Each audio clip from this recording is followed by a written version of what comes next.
So, hello mga kalisan, ito na yung ating mga Felicitas at ni Maldita. Andito naman yung ating tarukoy.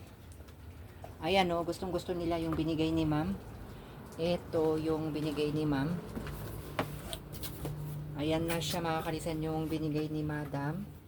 Ayan, so nabawasan na siya ng 5. Pang-5 yung bagong bukas. Ayan. Ang gagaling nilang kumain ha. Siya nga pala mga kalisan, wala na yung team Maldilits natin.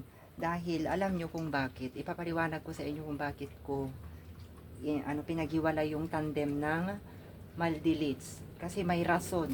Basta amtabay lang po kayo dito. Ipapaliwanag ko sa inyo kung bakit ko sila parang winakasan ko na yung team Maldilits. Pinaghiwalay ko na lang sila at ang ginawa ko Felicitas at Tarukoy na lang. Dahil may dahilan, abang-abang lang po kayo sa aming mga vlog. Dahil ipapaliwanag ko sa inyo kung bakit ko sila pinaghiwalay ni Liit. Ayan, so nilagay ko na sila dito sa baba. Si Liit, ayan o, nandyan si Liit. Ayan. At si Luna, nandyan lang din siya. Kasama pa rin ng Tarukoy. So, ipapaliwanag ko sa inyo mga kalisan kung bakit ko sila pinaghiwalay ni Maldita at saka Liit. Magugulat kayo mga kalitan. So, ayan lamang yung kanilang update. Thank you so much for watching. Bye!